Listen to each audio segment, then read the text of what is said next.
went by. Well, it wasn't started yet, but I saw the street blocked off and all that. Yeah.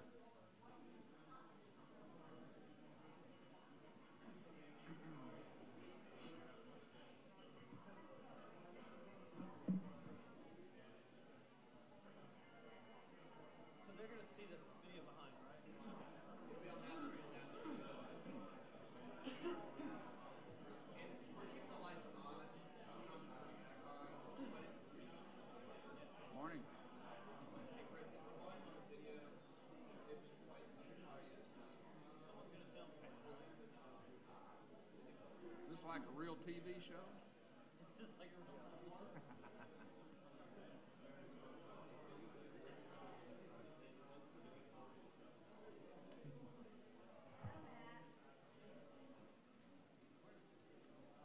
Hey, Mindy, I want to talk to you afterwards.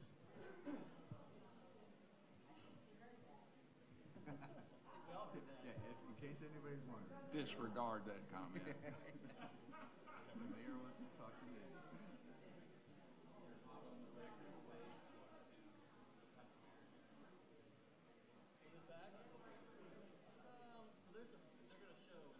Okay. Do you need us to? Yeah, just be aware. Want us to slide over? I can slide over after I make the introduction. Okay, sure. Just do that. Okay. This girl in the purple.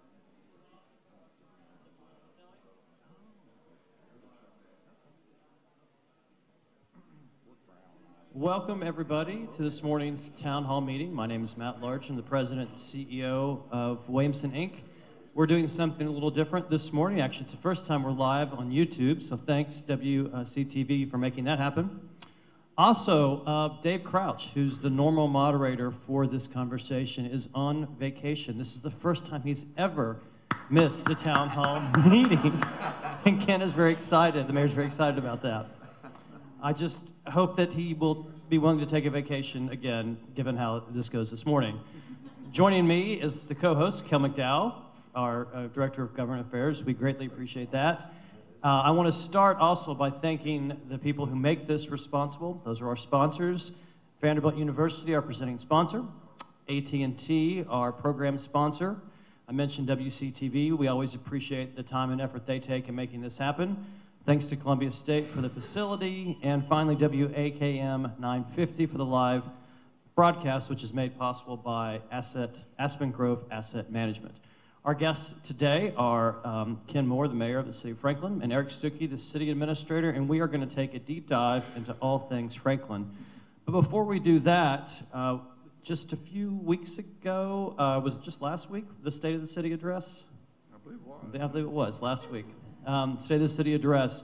They started by showing a video looking back 30 years ago in Franklin. And we actually thought we would start this conversation this morning showing that same video. So if you wouldn't mind, take a look at the screens in front of the audience or behind you for this introduction video.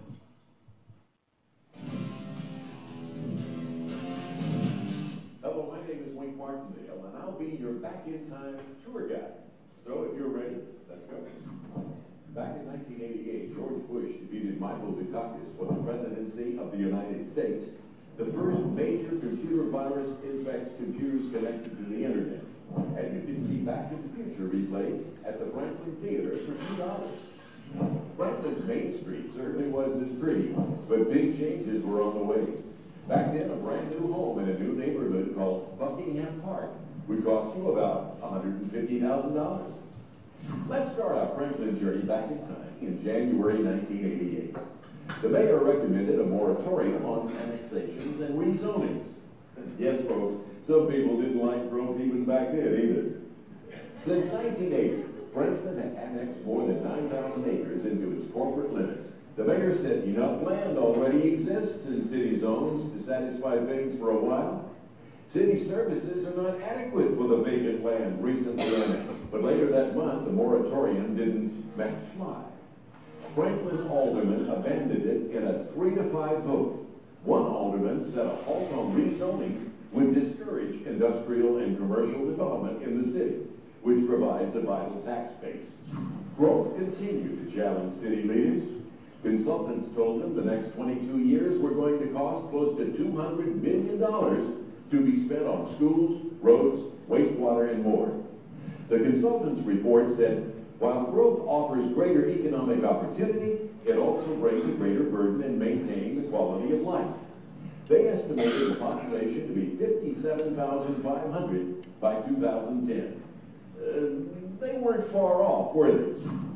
Affordable housing was on the minds of city leaders back then as well. In 1990, then chairwoman of the House and Human Needs Committee said many low and moderate income employees of local businesses and industries faced an acute shortage of available homes in the $45,000 to $75,000 price range. City officials suggested establishing a nonprofit corporation to coordinate efforts. Looks like the need for affordable housing continues to this day. Back in the late 80s, citizens were steamed over roads and traffic too. With a new mall being built on farmland in Cool Springs, city leaders in Franklin and Brentwood needed roadways to accommodate the coming traffic and new highway access built off I-65. Close to the same time in the early 90s, Streetscape was breaking ground on Franklin's Main Street. Tennessee Governor Ned McWhorter was there with a box of no wafers in hand to kick off the project. Main Street was torn up for months, and shoppers had to enter stores through the back door. Some folks didn't like the change and thought things should have stayed the same.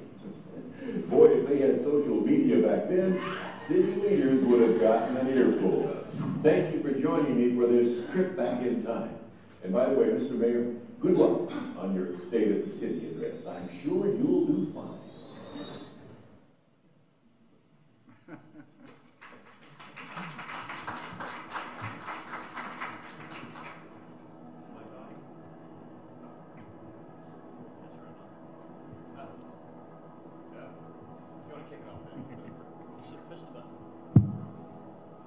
Got it. Sorry. And they did do fine. The 30-year look back provided such a great springboard and lead up within the state of the city. So we thought we would piggyback on that and start from right there. So in the lead up to the state of the city, as you were taking that look back at 1988, what surprised you and what lessons did you glean from taking a look back 30 years back? I'll take it. Well, good morning, everybody, and thanks for showing up early. And I see some elected officials here. Sam Whitson, the big mayor, is up this morning, and Alderman Peterson. Did I miss anybody? But good morning. I think it was a great opportunity to look back and draw some contrast. And I think the main contrast that the issues were very much the same back then.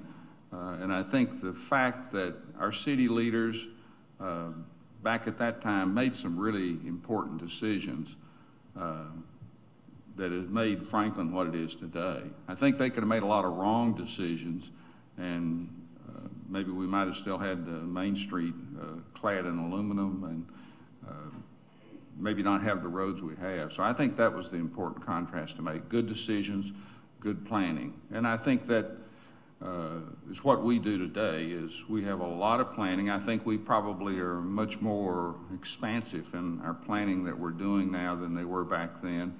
And I think the thing that we're doing now is that we are visualizing 10 years out as far as what our capital project needs are. We can't do all of them, but certainly we can prioritize those. And as we prioritize them, we're able to match them with funding. Yeah, I think that hits it. I mean, the benefit of having a plan and working a plan over time and taking the long view in terms of decisions is critical. People can get scared, they can get a little freaked out about change, and we understand that, but staying focused on the fundamentals of what makes a community a successful place is going to pay off. And that's what we're about, is looking at those opportunities and making sure that we are taking advantage of the opportunities that growth brings, but also maintaining the quality of life and the community character that makes Franklin a special place. And I think the other thing is that, I often hear that, we're not doing the infrastructure, that kind of comment. And in the past 5 years, we spent over $170 million on infrastructure. So we're putting our dollars where we're saying where the problem is, and in the next 5 years we're going to probably have double that investment in the city of Franklin, addressing the infrastructure issues. 80+% of the 170 million was on transportation related projects. So I do want to figure out what Wink Martindale's doing, because he looks pretty darn good 30 years later. That's the other thing. Let's go ahead and continue on this conversation about growth. I think it's the one thing that comes up more than anything. Certainly we hear it from our members as well. Earlier this week, Franklin was ranked as the fastest growing city in Tennessee last year and number 8 in the United States, growing at 4.9% from latest census numbers. So, you know, we hear it directly, we hear it indirectly through social media, pushback about growth. Usually it's from people that just moved here the last 5 to 10 years. So we know that. You know, I came from a place in Arkansas called Fort Smith that has been dead last 2 years in a row on the Share Care, used to be Healthways Gallup Wellbeing Index. So, you know, that's the other side of the spectrum.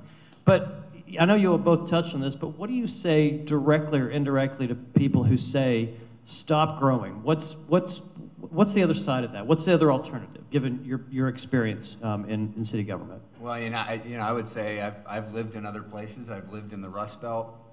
You don't want a lack of growth. You don't want stagnation. That's when your community dies. You lose economic opportunity. Your young people, your kids, they're like, the last thing they want to do is come back to their hometown. That rips your heart out when you hear that. You don't want that. And so we want to be that place that has those opportunities for folks to make this their life's home, from every aspect of starting out, coming out of college or whatever, or raising a family or retiring or whatever. We want to have those opportunities here, and having investment in a community like we've had is what makes that happen. And so it's playing the long game about how you have investment that matters and that is high quality, and we have high standards for everything that goes into our community. And I'm a firm believer that quality begets quality, and that's what we want to stay focused on. And we do, as the mayor referenced, we've got a ton of plans about every aspect of what we do, and we are working those plans and trying to make sure we're strategically investing in ways that help address the needs of the community. And I think that we refer back to our land use document in Vision Franklin. There's one of the chapters discusses how we manage growth.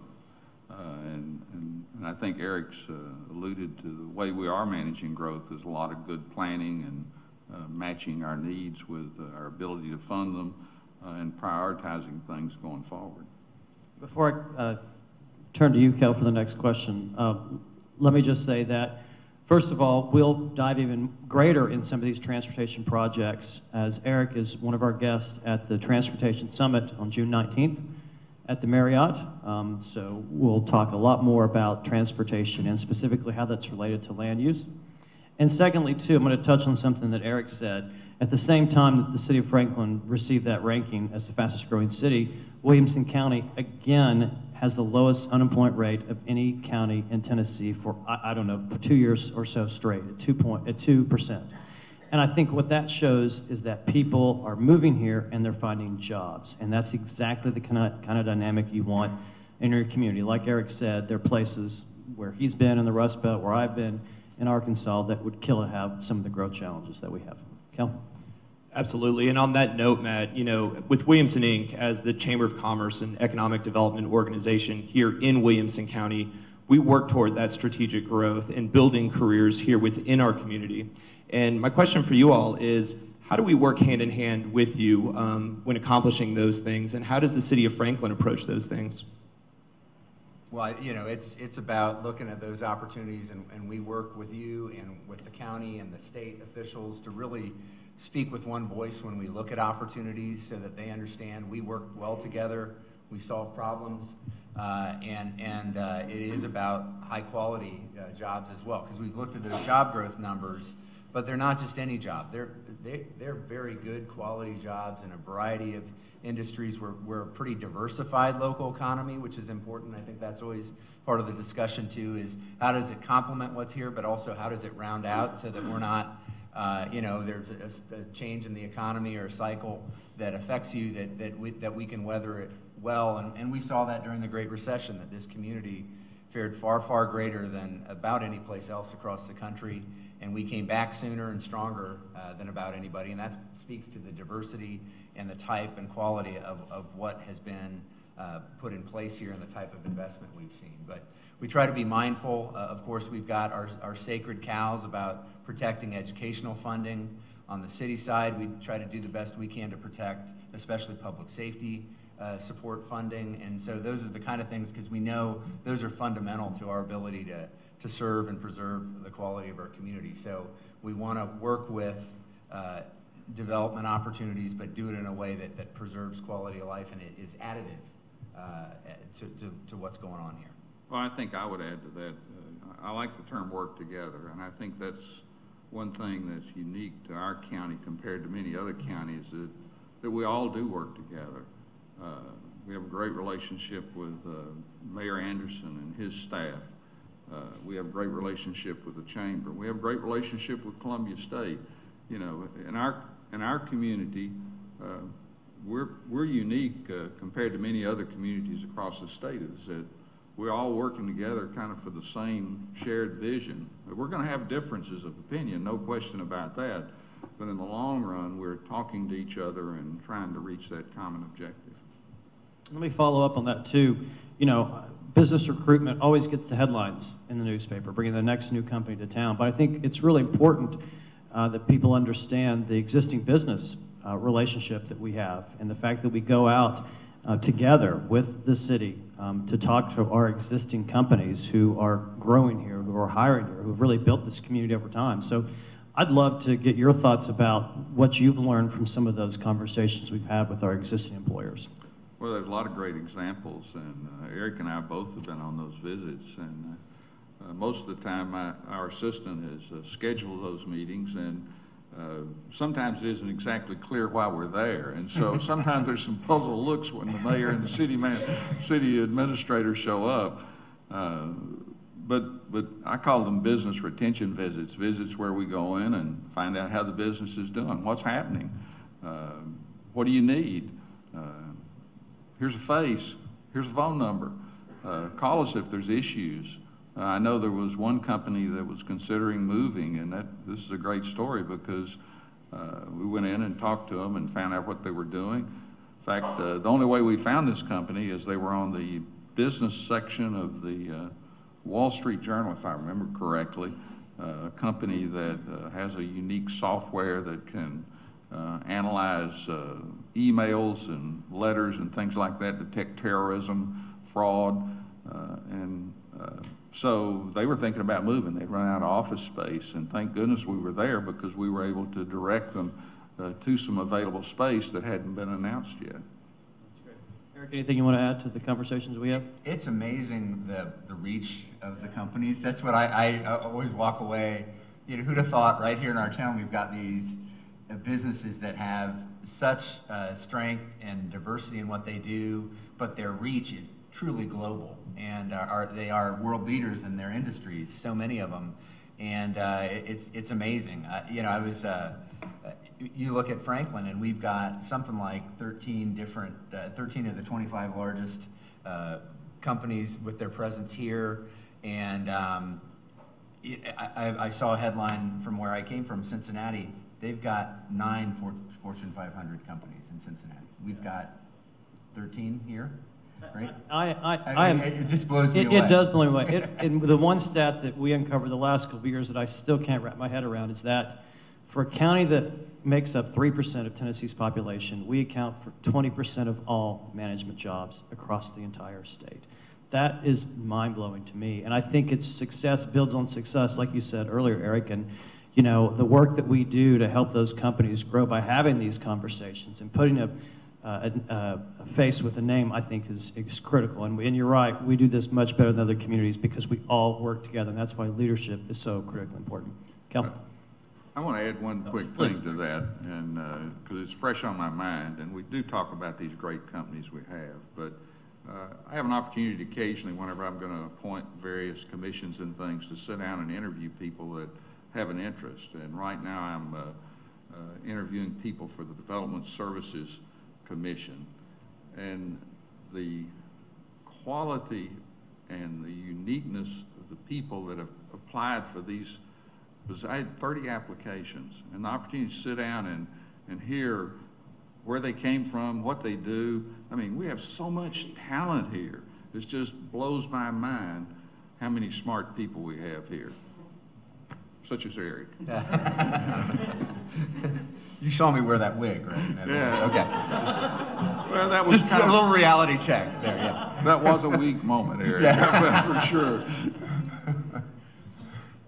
Going on these similar notes and these themes that we're touching upon, how does the city of Franklin approach maintaining and preserving the character of the city in terms of strategic growth and, you know, ensuring that Franklin still at its core remains Franklin? Well, I think that's a great question, because that's what scares me to death every day, is that X factor or whatever we have here, the very unique thing. I think first of all is we protect the way the city is laid out. We're very fortunate that we have a historic core, and that historic core is protected by historic overlays.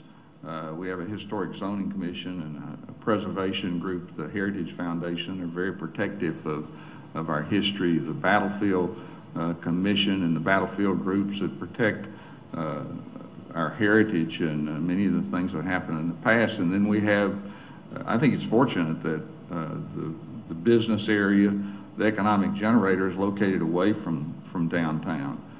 So I think that just the way we're laid out is a significant, important factor.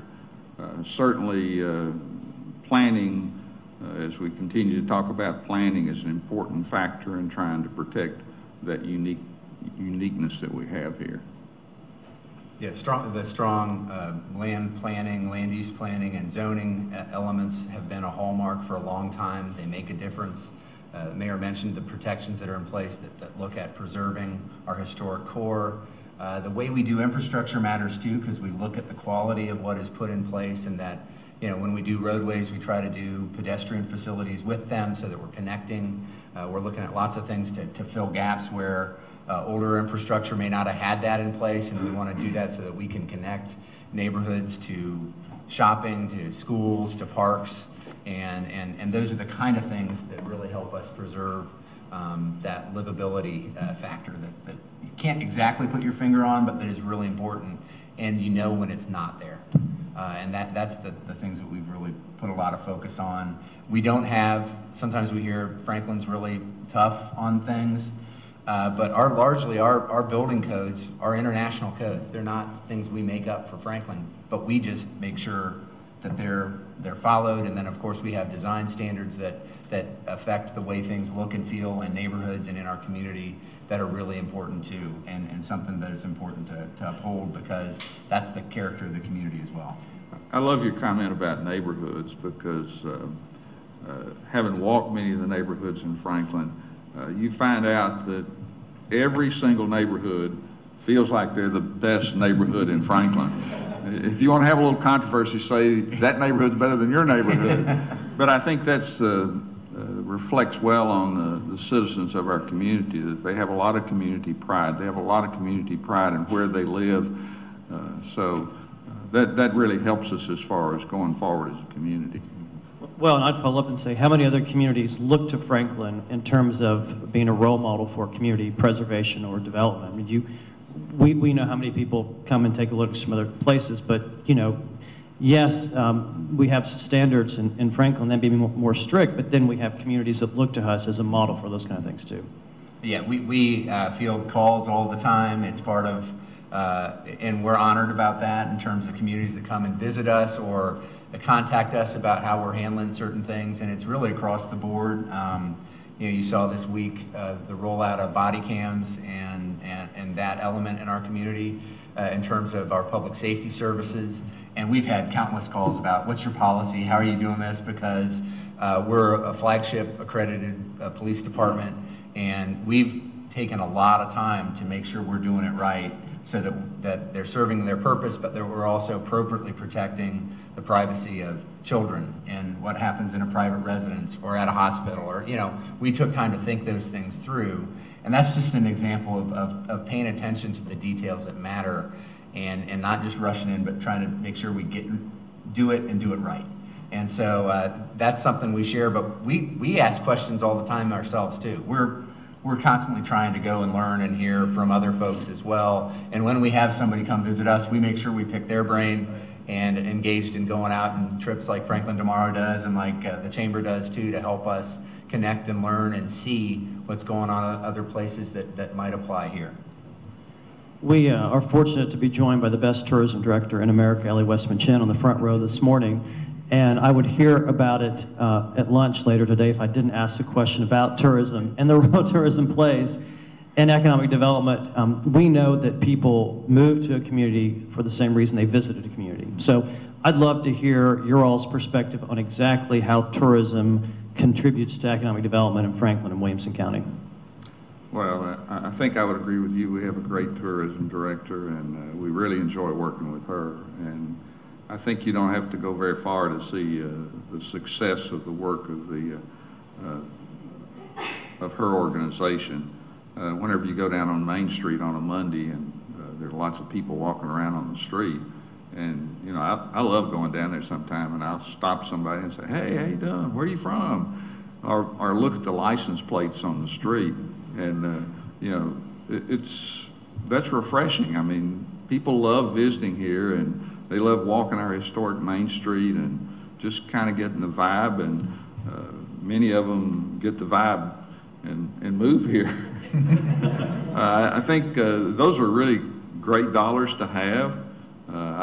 Maybe Ellie can refresh my memory on the exact dollar amount, but the fact that we're not educating them or their children, and many of the other services that we offer, you know, they're not using those services. So those are really good dollars that help us a lot as far as our budgets and doing the things that we need to do in our city. And you said it exactly. The same things that make it a great place to live are the same things that make it a great place to visit and spend time in. So, you know, we're really very much on the same page. The things we do that improve quality of life for our residents often translate into assets on the tourism side and the visitor side. And, you know, it's all part of being an attractive place to live and work. And we feel like we compete every day in all these areas. And that's one area in particular we like to see the great pattern of success that Ellie and the team has helped us achieve.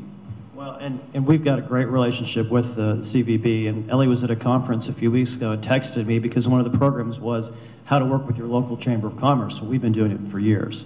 And it just seems so obvious that that's what you would do as part of a community, because, again, it goes back to the theme of leadership being so important and everybody being aligned and doing what's in the best interests of our community, short-term and long-term. Kel? Absolutely. To switch gears just a little bit, what was particularly interesting during the State of the City was the notes and the comments and the remarks you had regarding social media and the City of Franklin's social media presence. And I'm going to rattle off some numbers real quick, but the City of Franklin has over 34,000 Facebook followers and 27,000 Twitter followers.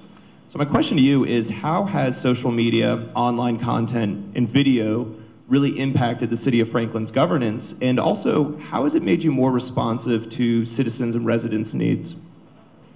You know, it's kind of our new reality. That's how people connect and track what's going on, get their news in different ways than they did before.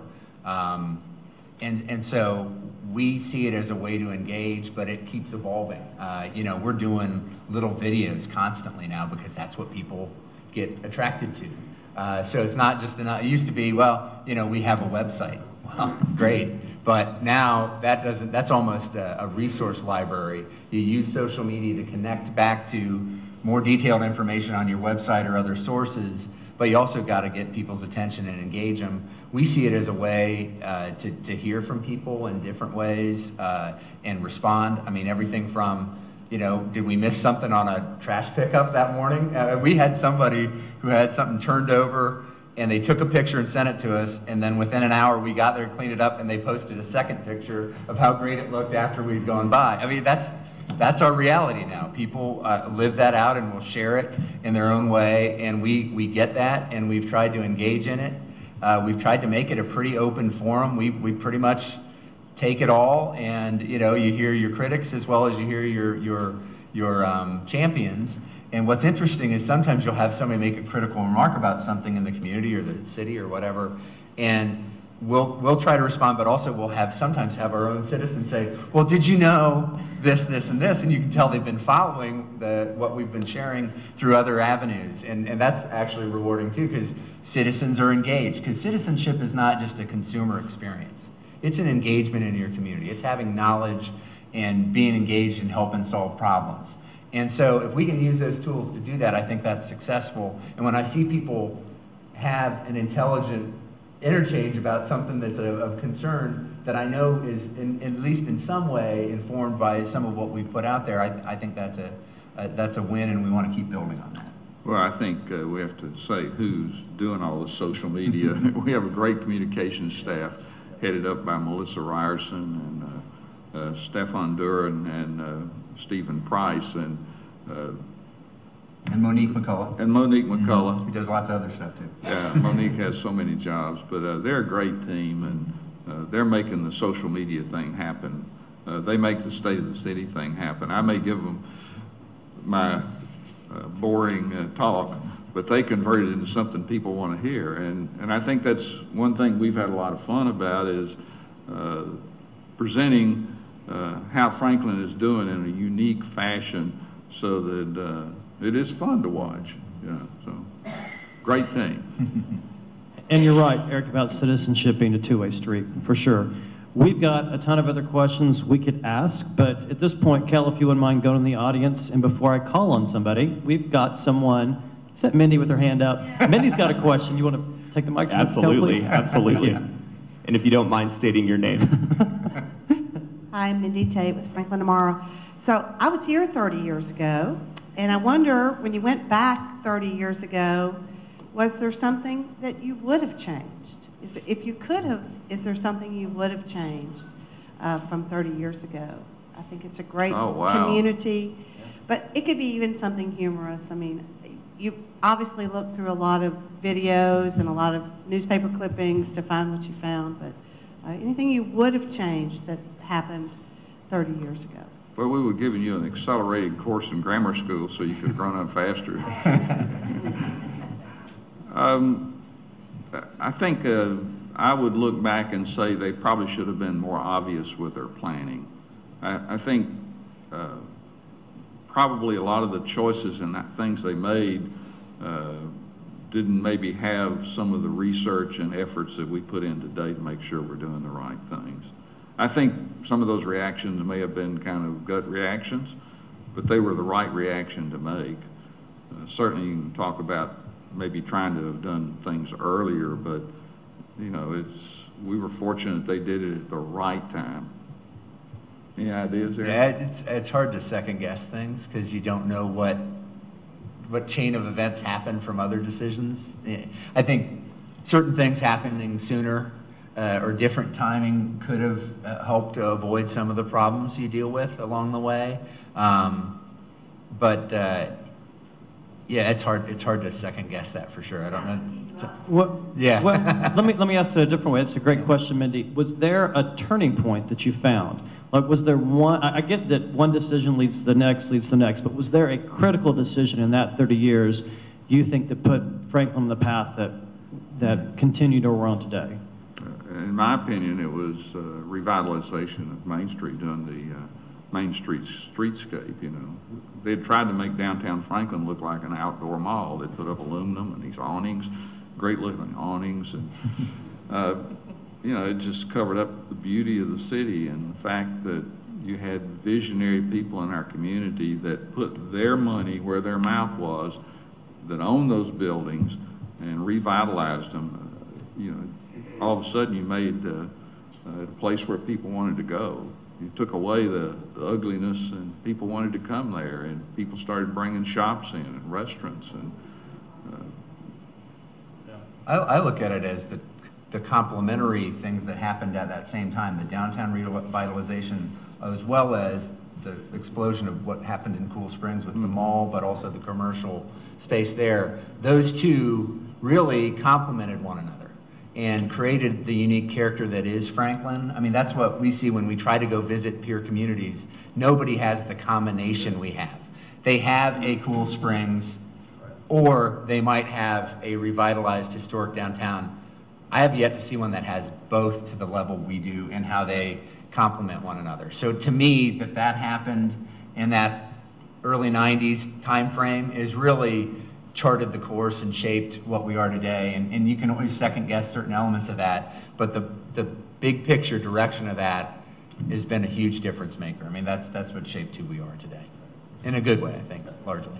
Hey, we've got 3 people. We've got Nancy. We'll go here, here, here. We'll just make our way out. Okay, perfect. Thanks, Gil. You don't mind stating your name, please?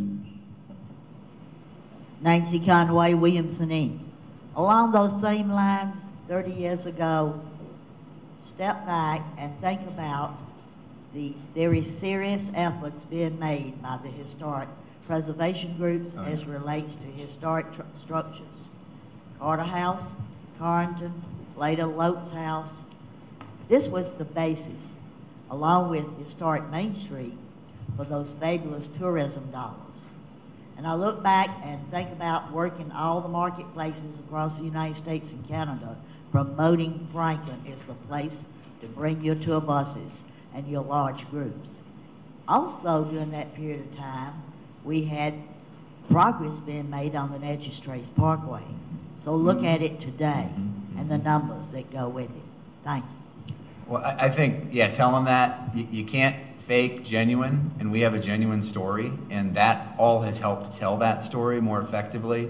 I think the way those entities have, I've been here almost 10 years, the way I've seen those entities sort of unify in that time period and before that time period has also been a really important piece too. And that, my compliments to everybody who's been involved in that. But telling that story does differentiate Franklin too, because we've got a very fascinating, interesting, but real story in terms of who we are and where we've been. I would answer Nancy by saying amen. Wonderful. Thanks, Cal. Jeff Ford, Williamson County Commission. I appreciate you all in your State of the City address paying homage to the people who made the deliberate decisions and that we did not get here by accident. Appreciate you taking us into the past. If, like in the Back to the Future series, if you'll now take us 30 years into the future, what do you see, what's your vision, and what deliberate decisions are you and some of the other officials in this room making today that will get us there? Thank you. Well, we do have a carrot that's hanging out there at least 20 years out in front of us as far as many of the infrastructure needs going forward. You know, we can talk about water, wastewater, stormwater. Parks is probably the shortest horizon, which is 10 years. I think you're going to see Franklin continue to grow. You know, all the economists that know these things say that we're going to double in size by 2040. Scary thing is they say if we don't do something about transportation, we're going to be in gridlock. I think we're going to continue to be a job magnet for many years to come based on all the forecasts that we see. So I think the whole county has a very bright future. I think it's in our hands to make sure we continue to make those decisions, whether those are decisions at the city level, the county level, or the state level. And I've got to shout out to Sam Whitson here is that we work so well with our delegation up there. They're so attuned to what our needs are as a city, and you know, there is some sentiment in the General Assembly to not make cities their favorite places, okay? So they've really protected us well and had our best interests there, and so we look forward to those continued relationships. I won't make him introduce himself. Williamson County Mayor Rogers Anderson. Thanks, Gil. I would hitchhike on Mindy's comment just shortly that the opening remarks you made about the cooperation. I think it goes back 30 years, maybe. Yeah, I was around during that time, but it was a conscious decision by the county commissioners at that time in the city to have a quality public education, and with the city expanding their wings in Cool Springs and downtown gave you the tax dollars in order to do the things that you needed to do for public education. But my comment to you, Ken and Eric, that I know you both know, and I haven't heard you touch on it, but I think it's important for the people to know that what the Southern Corridor study has just been approved, and the processes and what can all of Williamson County expect out of that, because in about a year from now we'll hear those results, and in my mind that may be a turning point for how we address transportation needs. And at the same time, touch on a little bit the very element, if you don't mind, because it occurs more in cities than it does in the county, is this whole concept of corporate welfare, and how do we address that from the chambers, the CVB, the city, and the county, because it's going to creep itself down here just like it's doing up in Davidson County. Well, first of all, Rogers, we are taking up the collection for you for skateboard lessons. Your technique was not the best, but you look good with the helmet. I thought I saw him out at Jim Warren Park last night. I was looking at no.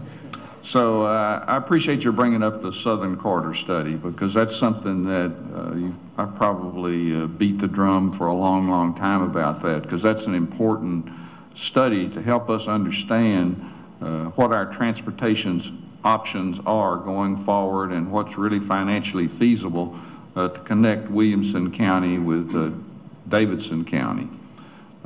It'll lay out our options, is my anticipation, and help us figure out how they can be funded in a, I don't know that reasonable is a good word for it, but how they can be funded. Right now, certainly we're very focused on roads and intersections and technology that we have, but also I think we're very focused on our local transportation network, our Franklin Transit Authority. That's an important thing to improve upon. We went from an hour head time to 30 minutes after we invested a couple of $100,000 last year. We've changed the routing so that it's more predictable. We've added stops. 30 minutes still isn't enough. And we have to look further as far as some type of circulator in Cool Springs to get people around, because that's where a lot of the bottlenecks are located. Likewise, Nashville. You know, Nashville has a last mile issue just like we do, and their referendums they had, a lot of the initial work was to address that last mile that they have in Nashville. I'm not sure where they're going to go now. You know, they elected the mayor last night, Mayor Briley, which we have a great relationship with. We've had lunch with him. I see him in a lot of my meetings. He's been represented there for several years. Many times he would show up. So we have a good relationship with him. We have a great relationship with all the mayors in the region. Rogers is currently the chairman of the Mayor's Caucus, and we have 40 mayors. We represent 1.7 million people, and it's an opportunity for us to talk about similar issues that we're experiencing and how we're solving them and how we work together to solve them. Corporate welfare, you want to take that one? I mean, we talked a little bit about, we try to be very mindful of whenever we don't give incentives all that frequently, but when we do, there are things that are difference makers in our view, and we try to be very deliberate about it. Again, protect school funding, protect public safety funding is the kind of our mantra, and I will tell you, Rogers is consistent on that. I've never seen him even blink about what we'll do and what we won't do, especially as it relates to making sure we're maintaining the school funding part of that formula, because we all know that's a foundation of our success. So, I mean, I think, you know, you're competing nationally and internationally, so you've got to show that you're going to compete for the projects that make a difference. So I think it's foolish to just say we won't ever do anything. But I think we've established a pretty responsible framework for working with it. It's been successful. You never know what truly makes a difference, but you've got to show that you're going to engage in helping solve that individual business's challenges and make our community a viable option for them if it makes sense for the community. So I think you still got to compete, but you got to be smart, you got to be responsible, and I think we struck a pretty good balance with it here, personally, but I think we keep looking at it and making sure we're doing it right. We make up a lot of distance with low taxes, great education system, the beauty of our county and cities, Great and workforce. the quality of life. Yeah, great workforce. Those are really important things that they look at, and certainly if you sweeten the pot a little bit, that may be important to some deals, but those other things go a long, long way. Gentleman up here had. Oh, yeah, sorry. let me go follow ahead. up on Matt. the incentive, because I think this is an important conversation. Incentives never make a bad deal good. And I think what Eric and the mayor said is exactly right. It's the fundamentals that matter to these companies. The challenge with incentives is that other communities offer them. And as Eric said, we're competing nationally and internationally. So if every community stopped doing incentives, we would too, but we don't have that luxury. And at the end of the day, it can tip the balance in your favor. And for us, it's just like we started this conversation. These are about opportunities for your kids and grandkids to return to this community and have not just a job, but a career. And I think it's important to note, too, we're one of the few Tennessee counties that does not touch money dedicated to our schools for incentives. We never have, and we never will. So it matters what kind of incentives we offer, and we have been incredibly responsible with taxpayer money when it comes to offering economic incentives. Absolutely. Coming up your way. And if you don't mind introducing yourself. Joe Jensen. I both live and work here in Franklin. At the State of the City address, 2 of the 6 projects, transportation projects that were discussed, were the Columbia Avenue widening and the streetscape on, I think you call it North Franklin Road. Franklin Road, yeah. Mm-hmm. Heading out of town. When do you expect to start turning dirt on Columbia Avenue, and what are you going to do on the north side of town heading out toward the factory? So I'll start with Franklin Road because that's the closest. We've completed the final design on that. We are actually in the right-of-way and easement acquisition stage. It will be bid next year. I would expect it's bid a year from now and then starts sometime in 2019. We've got somewhere like 60 parcels we've got to deal with, even though that's not a really long stretch of road, and there is some bridge improvement. The state has just approved redoing the bridge over the Harpeth River there on Franklin Road, so we're going to look at ways that that can be done in partnership with the state, and also provide a little bit of flood relief. We had a project there, and with that bridge being completely redone, that can help us do that maybe more effectively. So that's about a year away from start. Columbia Avenue is a little farther away because we've got to turn in, we've done some preliminary design. We'll be coming back to the board over the summer and into the fall a little bit on some final design components, especially as it relates to the location of pedestrian areas and where we have a trail, where we have a sidewalk, those kind of things to work with the space we have. And then that design will be submitted for approval and review. So we're probably 3 years away from that project starting, honestly, just because it is a federally funded project with federal dollars at 80%, and the state is meeting for us the local match of 20%. So really our role is the facilitation and project management and working it through. Any money we front, we get repaid back from the state on that project, except for our staff time. So that makes that, we're glad because that pays for the project, but it also adds time and complexity to the delivery of the project. So we'll be coming back with final design concerns with the board. There's a lot of concerns about the interface of different businesses along Columbia and how we work with their access points. And so we're going to be going through that in a pretty detailed manner over the next several months to make sure we've got the best solution we can with that. We've got a general road profile identified, but we got to work on the other details. And before turning it back to Q&A, I was wondering if you could both kind of elaborate on what the bidding process looks like for public works and roads and why it can sometimes be perceived as a lengthy process. Well, there's a lot of details involved. The thing I find interesting, TDOT will tell you if budget is not an issue, if funding is a non-issue, it's 8 years for them to deliver a road project with everything that has to go from preliminary design and environmentals and all the other elements in the bid process and all that kind of stuff.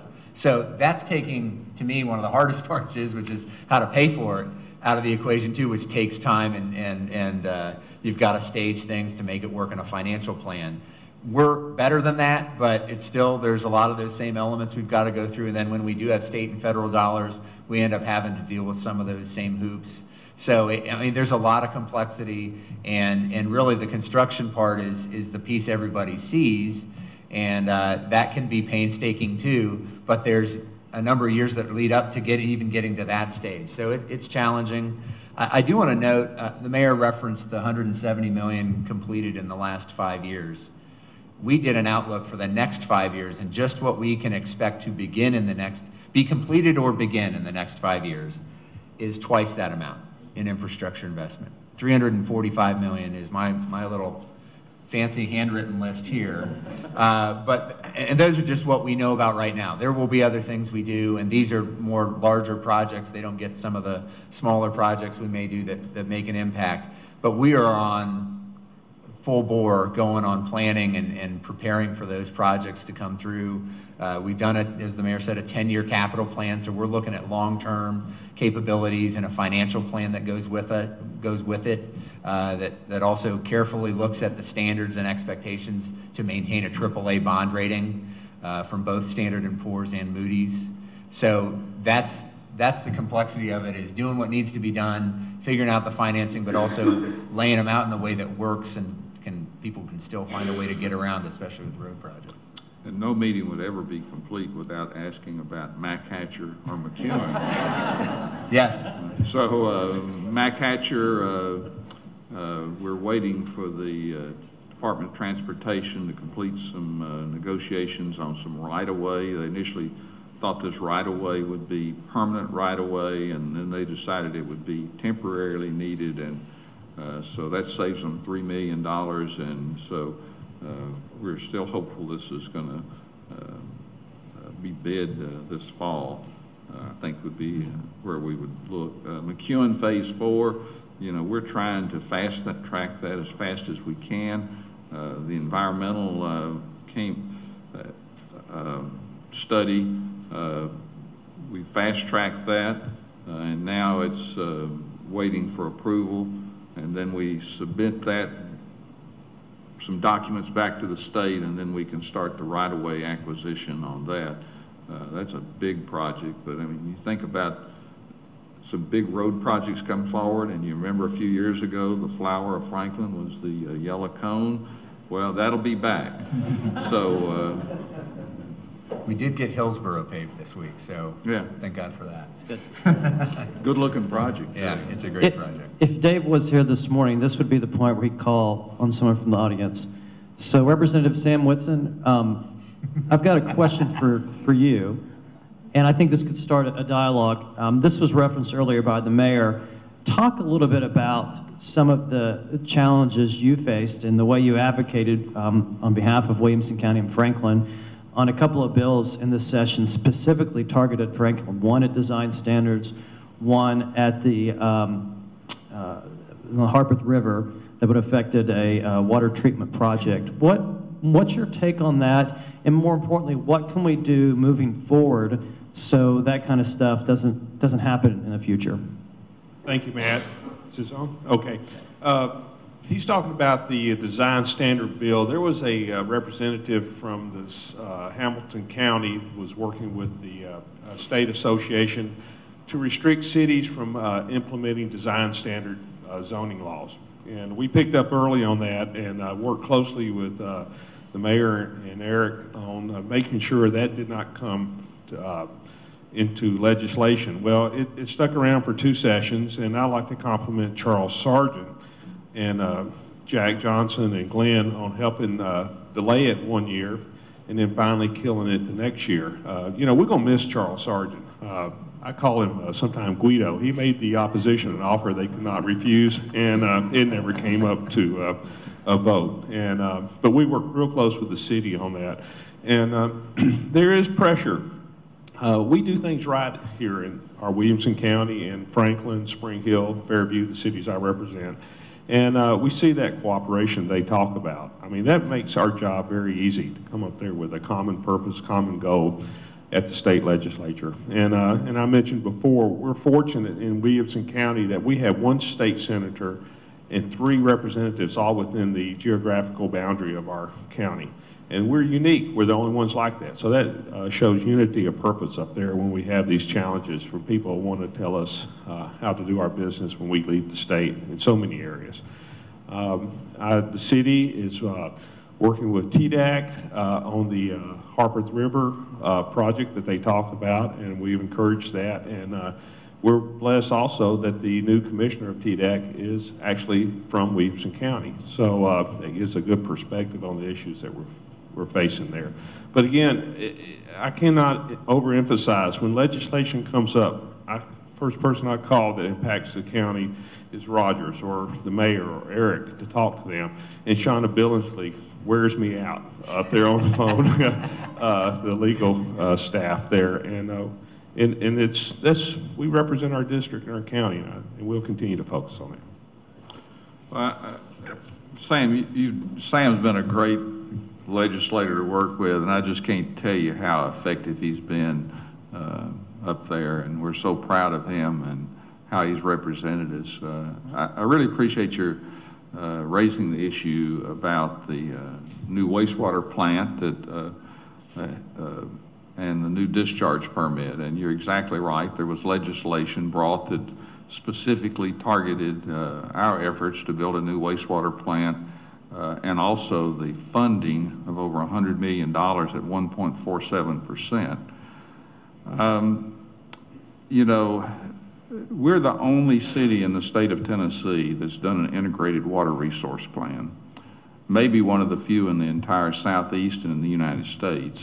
And the purpose of that plan was to develop, or that study was to develop a plan for water, wastewater, and stormwater for the next 25 years.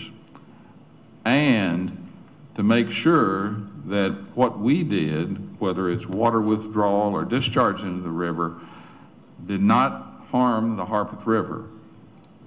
You know, we are very determined to improve the quality of the Harpeth River. The river is our focus, and we use science. We use our work with the Tennessee Department of Environment and Conservation. We follow the rules.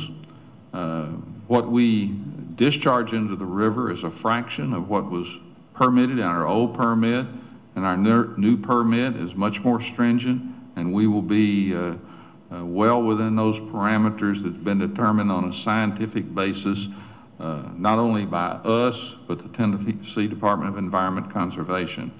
Currently, we are working on a total maximum daily load study with TDEC and the EPA, again, to determine what we're doing either makes the river better or does no harm to the river. I would urge you to look very carefully at some of the fake news that's been out there. You know, we're doing the right things. I feel very confident about it. I've been up to here, back when, even starting when I was an alderman, as far as the integrated plan and all of the things that have gone into developing a plan for a new wastewater plant and all the permitting. It's probably the most heavily regulated business of any in the state of Tennessee. The amount of records they have to keep, the amount of tests they have to do, and I can tell you that our people are doing a great job. The water we put in the river is cleaner than the water we take out, bottom line. Great. I think we've got just a couple minutes left. One final question from the audience? Anybody have a final question? Wonderful. If you could please introduce yourself. Teresa Ashworth Harris. I work with a company called Fisher Arnold here locally. I'm curious, you guys have talked about the prioritization process, and with double the capital projects over the next 5 years, I'm sure that gets more and more challenging. Could you talk a little bit about what that process is and how you come to the priorities that you do? Sure, yeah. That's a great one. Great lead in. And well, in fact, we roll the dice, and however it comes up, you know, we... So we're getting ready later this summer to kind of revisit those capital projects and those priorities. But what we do is essentially our staff team puts together a huge list of projects and all the different components of what we do. It's somewhere around $300 to $400 million worth of projects just there in that list alone. And it's everything from transportation to parks to public facilities to water, wastewater, stormwater, all those things. And so what our staff team does is examines each of those projects, make sure they've got good data about what they are and what they cost, but then also rate them in terms of how they meet the strategic plan of the city, how they impact the community. Do they address safety concerns? Is there the opportunity to leverage grant dollars or other dollars to bring the project through? Get at a sense, is there a sense that this has got to happen in a certain time frame? So within all that, and then we put them in tiers. We do 4 stars, basically. There's a 4-star project, 3-star, 2-star, 1-star. Doesn't mean they're not, all of them are important, but when you put all of them together in terms of the boxes they check in terms of community need and meeting other standards and other needs in the community and the leverage opportunities of other dollars is what puts it on that scale. So we give that to the board as a guide, and then the board really hashes it out. Last time what we did an exercise, and we said, okay, board, if you have $30 million, what are you going to build? What would you pick? If you have $100 million, what would you pick? And that was a little different. In the past, we've sort of done like a top 10 list or a top 20 list. This time we said, look at it as money. And if you can only spend so much, where would you put it? And so we use that as a way. And we'll probably do something very similar. We're updating projects right now. I think by the end of June, that updated packet of projects will go out to the board. And then summer into fall, we'll re-engage and look at that. In parallel with all that prioritization, we're doing a financial model and capacity model where we look at what we have capacity to do to stay within our debt policy, our fund balance policy, all those different financial policies that guide us and preserve the AAA rating. So we kind of do those in parallel, and then when we start to get that list, we start slotting and looking at different funding sources for everything and see what can work. So it's a pretty dynamic process. It's got a lot of moving parts, but it's really focused on broad, big picture community benefit and opportunity to leverage local dollars with other partners as well. Teresa was a great participant on our Sustainability Commission and brought a lot of great ideas forward from the TVA back in the past. We appreciate her having served on that. Great. Well, thank you so much, Eric and Mayor, for being a part of this conversation. Sam, you got one more thing? Yeah, just real quick, Matt. I just want to remind everybody, this weekend, Memorial Day, it's about those service members who died defending our Constitution against all enemies, foreign and domestic. It's not about veterans. It's about remembering those who gave their life for our country. Thank you. Thank you. Thank you, Sam. 10 o'clock Monday at 5 Points at the Veterans Park is where we'll have the annual event. So please come out. It's one of the great events of the year. Wonderful event. So 10 o'clock on Monday. Thanks. Also want to mention that if you enjoyed the conversation this morning, we're going to go a little deeper around transportation, specifically on June 19th at our Transportation Summit. We'll talk about land use, traffic solutions, and what you can do right now to impact traffic in Williamson County. I want to thank our host, Columbia State, our presenting sponsor, Vanderbilt University, our program sponsor, AT&T. I saw Dennis in the audience. Our radio simulcast sponsor, Aspen Grove Asset Management. And I want to thank Dave, even though he's not here today, but he will be back for the next regularly scheduled town hall, Friday, June 29th. Also, for those who are not part of Williamson Inc., I strongly encourage you to become a part. If you enjoy these sorts of conversation and access to elected leaders to civically engage, become a part of Williamson Inc. There are plenty of our team members here this morning. We're happy to get you signed up. Thank you for coming this morning, and we look forward to the next event on next town hall on Friday, June 29th.